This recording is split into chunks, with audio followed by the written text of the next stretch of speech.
បាទសួស្តីបាទថ្ងៃនេះគឺធ្វើដំណើរទៅខាងក្រុងប៉ោយប៉ែតហើយជិះម៉ូតូទៅបាទគឺ Yamaha PG1 កាត់តាមភូមិសន្តិភាពបាទហើយនឹងភូមិអូខេដនបាទនេះគឺជាទិដ្ឋភាពនៃដងផ្លូវតាមបណ្ដោយភូមិសន្តិភាពបាទមើលទៅមានធម្មជាតិស្រស់ត្រកាលជាមួយនឹងដងផ្លូវដ៏រលាក់បាទផ្លូវនេះជាទូទៅវាជាផ្លូវដ៏រលាក់ហើយពេលភ្លៀងកន្លែងខ្លះក៏រអិលហើយកន្លែងខ្លះក៏ទឹកលិចបាទហើយត្រង់ចំណុចស្ពាននេះរាល់ឆ្នាំបាទគឺខែវស្សាអីហ្នឹងភ្លៀងមកច្រើនយូរទៅហ្នឹងទឹកលិចត្រង់ចំណុចនេះបាទហើយផ្លូវក៏ឧស្សាហ៍ខូចខាតបាទតម្រាំតែឆ្លងផុតត្រង់ចំណុចនេះគឺពិបាកបាទហើយត្រង់ចំណុចនេះគឺជាស្ពានភ្ជាប់រវាងភូមិសន្តិភាពហៅអូលហុងហើយនិងភូមិអូខេដនបាទឬក៏ភូមិសុកសានបាទរតនសុកសានដែលគេហៅថាអូខេដនបាទហើយជាបន្តទៀតនេះគឺជាចំណុចទឹកលិចមួយដែរបាទនៅត្រង់ចំណុចនេះត្រង់ចំណុចពាក់កណ្ដាលភូមិបាទបន្ទាប់ពីយើងឆ្លងផុតស្ពានបន្តិចហ្នឹងបាទហើយជារៀងរាល់ឆ្នាំទឹកលិចខ្លាំងបាទត្រង់ចំណុចនេះលិចកង់ម៉ូតូជ្រៅដែរបាទហើយមើលសភាពផ្លូវបាទនៅពេលដែលមានភ្លៀងម្ដងតែងតែជាប់តែងតែរអិលហើយក៏ទឹកលិចបាទហើយបើសិនជាខែប្រាំងវិញក៏រលាក់ហើយហុយបាទចំពោះខែវស្សាវិញគឺពិបាករអិលក៏រអិលកន្លែងខ្លះជាប់កន្លែងខ្លះក៏ទឹកលិចបាទហើយនេះបាទទិដ្ឋភាពតាមដងផ្លូវនៅភូមិរតនសុកសានឬក៏ភូមិអូខេដនណាបាទហើយយើងឃើញថានៅពេលបច្ចុប្បន្ននេះគឺគេធ្វើការកាយប្រឡាយនៅត្រង់ចំណុចស្ពានអូខេដននៅត្រង់ចំណុចវត្តបាទវត្តរតនសុកសានហ្នឹងបាទគឺគេធ្វើប្រឡាយទឹកតែយើងមិនទាន់ដឹងថាគេធ្វើបែបណាខ្លះទេបាទហើយនៅខាងមុខនេះគឺជាផ្លូវដែលឆ្ពោះទៅថ្នល់ជាតិបាទថ្នល់ជាតិលេខ5ហើយនៅខាងស្ដាំដៃនេះឃើញថាមានការកាយដីធ្វើប្រឡាយទឹកដែរបាទហើយត្រង់ចំណុចនេះគឺជាចំណុចស្ពានចាស់បាទឬក៏ផ្លូវទឹកបិទបើកផ្លូវបិទបើកទឹកចាស់ដែលមានតាំងពីបរមបុរាណមកហើយឃើញថាមានការធ្វើឡើងវិញបាទនេះគឺជាចំណុចមួយដ៏ល្អសម្រាប់ការប្រឡែងទឹកឲ្យទៅតាមផ្លូវទឹកដែលបន្សល់ទុកដោយចាស់បុរាណបាទឬក៏បុព្វបុរសដែលគាត់បានសាងសង់ពីមុនមកបាទហើយនេះគឺជាទិដ្ឋភាពនៃដងផ្លូវត្រង់ចំណុចអូខេដនបាទឬក៏ផ្លូវដែលទៅយាងបាទពីមុនគេហៅយាងបាទមុននឹងដល់ផ្លូវជាតិហ្នឹងត្រង់ចំណុចស្ពានប្រទេសភ្លើងមុននឹងដល់ថ្នល់ជាតិលេខ5ហ្នឹងម្ដុំហ្នឹងគឺគេហៅយាងបាទតែភូមិគឺនៅជាភូមិឈ្មោះផ្សេងទៀតបាទបាទហើយនេះបាទមុននឹងដល់ថ្នល់ជាតិលេខ5នៅត្រង់ចំណុចនេះគឺជាចំណុចស្តុកទឹកបាទដែលគេផ្គត់ផ្គង់ទៅខាងក្រុងប៉ោយប៉ែតបាទហើយនៅខាងស្ដាំដៃនេះក៏គេកំពុងតែមានការសាងសង់នៅស្ពានឬក៏ផ្លូវទឹកដែលជាផ្លូវទឹកចាស់ដែរដែលជាផ្លូវទឹកបន្សល់ពីចាស់បុរាណមកបាទហើយយើងឃើញថាបន្លាយទឹកគឺមានតាំងពីបរមបុរាណមកយើងធ្វើឡើងវិញគឺពិតជាល្អប្រសើរមែនទែនបាទរដ្ឋាភិបាលបានរៀបចំឡើងវិញគឺជាចំណុចមួយដ៏ល្អសម្រាប់ការដែលយើងបើកទឹកបាទនៅពេលដែលមានទឹកស្ទះច្រើនបាទហើយនៅខាងមុខនេះគឺជាចំណុចស្ពានដែលមុននឹងដល់ថ្នល់រថភ្លើងហ្នឹងបាទប៉ុន្តែជាទូទៅស្ពានកាលពីមុនគឺមានទឹកហូរពីក្រោមស្ពាននេះច្រើនតែបច្ចុប្បន្នដោយសារនៅខាងលើនោះមានការបិទផ្លូវទឹកអស់ហើយបាទហើយនេះត្រង់ចំណុចថ្នល់រថភ្លើងផ្លូវត្រង់ចំណុចនេះក៏ពិបាកខ្លាំងណាស់ដែរបាទដោយសារផ្លូវនេះគឺឡានគាត់ដឹកដីបាទដើម្បីយកទៅចាក់នៅក្រុងឬក៏ដឹកដីទៅផ្គត់ផ្គង់នៅតំបន់ផ្សេងៗគឺដឹកចេញពីអូខេដនមកបាទហើយផ្លូវចាក់គ្រោះយ៉ាងណាក៏នៅតែខូចដែរបាទហើយបែកផុករអិលពេញនឹងហើយនៅពេលដែលមានភ្លៀងបាទហើយខែប្រាំងវិញគឺរលាក់ខ្លាំងបាទហើយនៅខាងមុខនេះគឺយើងបានមកដល់ថ្នល់ជាតិលេខ5បាទប្រសិនបើទៅខាងស្ដាំដៃគឺទៅខាងកូនដំរីក្រុងស្រីសុភ័ណ្ឌឬក៏ទៅខាងបាត់ដំបងខាងសៀមរាបបាទហើយនៅខាងឆ្វេងដៃនេះវិញគឺយើងទៅខាងក្រុងប៉ោយប៉ែតបាទគឺទៅច្រកព្រំដែនអន្តរជាតិប៉ោយប៉ែតបាទ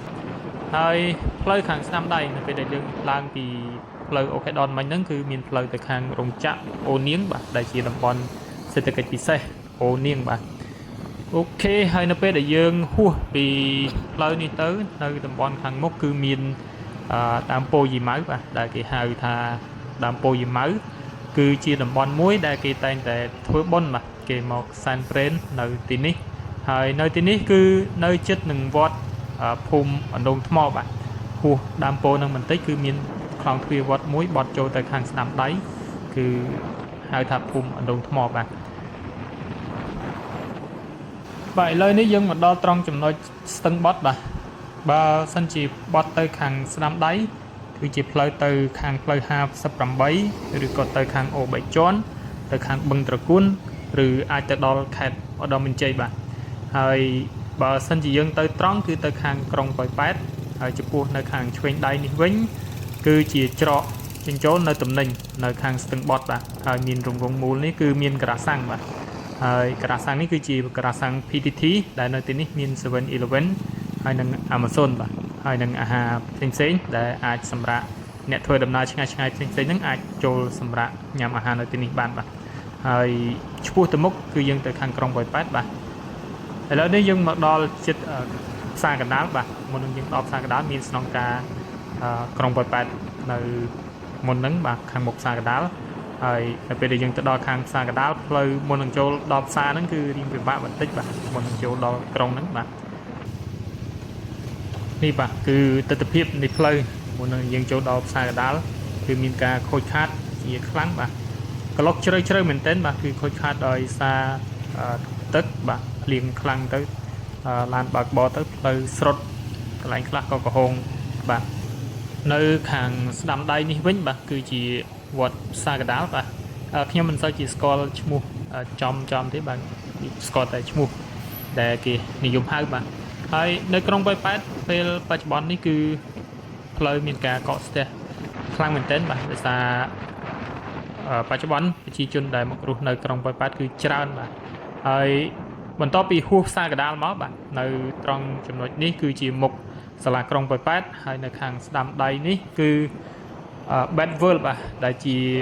កាស៊ីណូហើយនិងសន្តាគារបាទដ៏ធំជាងគេនៅពេលបច្ចុប្បន្ននេះនៅក្រុងប៉ោយប៉ែតបាទហើយនេះគឺជាទិដ្ឋភាពទូទៅនៃដងផ្លូវក្រុងប៉ោយប៉ែតបាទកន្លែងខ្លះក៏ស្ទះទៅបាទពេលថ្ងៃចេះពេលខ្លះកន្លែងខ្លះក៏អត់ស្ទះអីចឹងទៅបាទប៉ុន្តែបើសិនជាពេលល្ងាចវិញគឺស្ទះខ្លាំងមែនទែនបាទអ្នកដែលទៅចេញពីធ្វើការបាទគាត់ត្រឡប់ទៅផ្ទះវិញគឺចង្អៀតបាទហើយបច្ចុប្បន្នយើងឃើញថាតាមដងផ្លូវនៅក្រុងប៉ោយប៉ែតនេះគឺមានហាងជាច្រើនដែលជារបស់ជនជាតិចិនលើកស្លាកយីហោអីផ្សេងៗហ្នឹងគឺជារបស់ចិនបាទដែលទីនេះគឺសម្បូរទៅដោយកាស៊ីណូបាទហើយមុននឹងយើងទៅដល់ព្រំដែនបាទគឺមានរង្វង់មូលមួយនៅខាងមុខច្រកព្រំដែនអន្តរជាតិហ្នឹងដែលគេអ្នកខ្លះគេហៅថារង្វង់មូលដៃ8បាទដោយមានរូបចម្លាក់នៅលើរង្វង់មូលហ្នឹងមានដៃ8បាទហើយនោះគឺជាអគារដែលសល់ពីការឆាបឆេះកាលពីពេលកន្លងទៅនេះបាទដែលកាស៊ីណូជាដ៏ធំបាទបានឆេះហើយមានការខូចខាតជាខ្លាំងបាទឥឡូវនៅខាងក្រោមនេះស្រឡះហើយបាទបាត់អគារហើយគឺខាងក្រោមនេះទៅជាហាងផ្សេងលក់ចំណីអាហារឬក៏ហាងគេហៅថា restaurant ឬក៏ភោជនីយដ្ឋានផ្សេងបាទហើយនេះគឺជាទិដ្ឋភាពទូទៅនៅពេលថ្ងៃនៅពេលរសៀលបាទតែជាទិដ្ឋភាពចេញចូលរបស់អ្នកធ្វើដំណើរក៏ដូចជាអាជីវករដែលគាត់លក់ដូរនៅខាងមុខច្រកនេះបាទហើយនោះខាងមុខនោះបាទគឺជាច្រកព្រំដែនដែលមានអូបាទមានអូនៅខាងក្រោមស្ពានហ្នឹងបាទនៅត្រង់ចំណុចនេះគឺមានស្ពានបាទឆ្លងកាត់គឺមានផ្លូវក្រោមផ្លូវខាងលើបាទ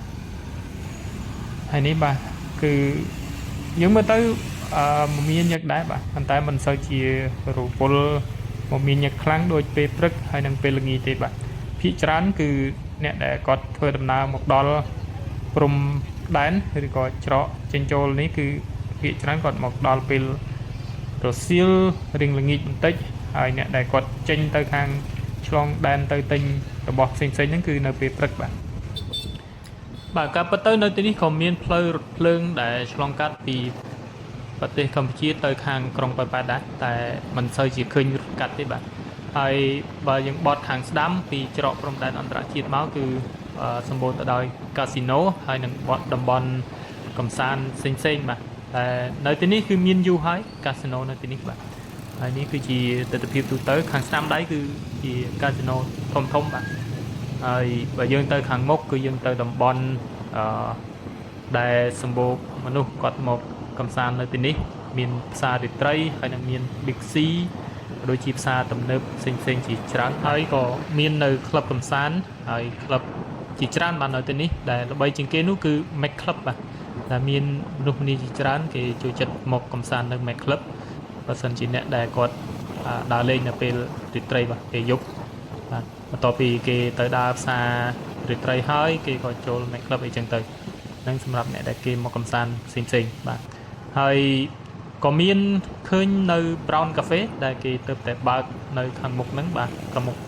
Casino Galaxy បាទដែលបច្ចុប្បន្នក៏ល្បីហើយមានគេមកអង្គុយញ៉ាំកាហ្វេនៅទីនេះបាទនៅតំបន់នេះគឺមានតែពេញទៅដោយ brand ផ្សេងៗដែរបាទដូចជា Adidas ហើយនឹងសម្លៀកបំពាក់ផ្សេងៗដែរក៏ដូចជាការតាំង showroom រថយន្តទំនើបបាទឡានទំនើបនៅជិតគ្នានឹងដែរបាទហើយនៅជាប់ខាងឆ្វេងដៃនេះគឺជា Mac Club ហើយបាទដែលពេលយប់មនុស្សគេមកលេងនៅទីនេះច្រើនបាទហើយនៅទីនេះក៏មានហាងថ្មីដែលគេទើបតែបើកច្រើនមែនទែនបាទនៅទីនេះព្រោះនៅពេលយប់គឺមនុស្សច្រើនបាទហើយនៅខាងស្ដាំដៃនេះគឺជា Big C បាទតែនៅទីនេះនៅពេលរសៀលមិនសូវជាអ៊ូអរប្រហែលទេតែចាប់ពីម៉ោង3ឡើងទៅគឺគេចាប់ដើមរៀបចំនៅកន្លែងលក់ផ្សេងហើយមនុស្សគ្នាគឺចាប់ដើមមានច្រើនទៅហើយច្រើនបំផុតនោះគឺនៅពេលប្រហែលជាម៉ោង9ឬម៉ោង10យប់បាទហើយនៅខាងស្ដាំដៃនេះគឺជាតំបន់ផ្សាររាត្រីហើយបាទនៅត្រង់ចំណុចនេះគឺមាន Amazon បាទហើយជាផ្សារទំនើប Paramex បាទនៅខាងឆ្វេងដៃនោះបាទខ្ញុំជប់ម៉ូតូហើយខ្ញុំបែរទៅខាងក្រោយវិញគឺនៅខាងឆ្វេងដៃជាត្រង់ចំណុចផ្សាររាត្រីហើយខាងស្ដាំដៃនេះគឺជាចំហៀងទល់មុខគ្នាជាមួយនឹងផ្សាររាត្រីនោះបាទហើយផ្សាររាត្រីជាទូទៅគេហៅអ្នកខ្លះគេហៅផ្សារទឹកពុះបាទដែលគេនិយមហៅគឺផ្សារទឹកពុះបាទចំពោះបងប្អូនដែលមិនធ្លាប់មកក្រុងប៉ោយប៉ែតគួរឆ្លៀតឱកាសមកលេងបាទដោយសារទីនេះគឺអ៊ូអរមែនទែនបាទមានទាំងផ្សារទំនើបមានទាំងផ្សាររាត្រីហើយនឹងកន្លែងកំសាន្តផ្សេងជាច្រើនបាទហើយនឹងមានអ្វីដែលថ្មីជានិច្ចបាទប៉ោយប៉ែតគឺអភិវឌ្ឍអត់ឈប់ឈរទេបាទនៅពេលបច្ចុប្បន្ននេះដោយសារមានការអភិវឌ្ឍខ្លាំងហើយនឹងប្រជាជនចំណូលមករស់នៅនឹងគឺកាន់តែច្រើនទៅចឹងហើយហាងឬក៏តំបន់កំសាន្តផ្សេងកាន់តែរីកចម្រើនបាទវីដេអូក្រោយផ្សេងទៀតខ្ញុំនឹងធ្វើអំពីពេលរាត្រីវិញម្ដងបាទនឹងចង់បង្ហាញបងប្អូនថាតើពេលរាត្រីអ៊ូអរប៉ុណ្ណាបាទហើយស្រស់ស្អាតកម្រិតណាបាទអញ្ចឹងអរគុណច្រើនបងប្អូនទាំងអស់គ្នាសម្រាប់វីដេអូនេះសង្ឃឹមថាបងប្អូនចូលចិត្តហើយនឹងជួយគាំទ្រដោយការចុច Subscribe ហើយនឹងជាការលើកទឹកចិត្តក្នុងការដែលខ្ញុំនឹងធ្វើវីដេអូបន្តទៀតបាទអញ្ចឹងអរគុណបាទជម្រាបលាជួបគ្នាវីដេអូក្រោយទៀតបាទ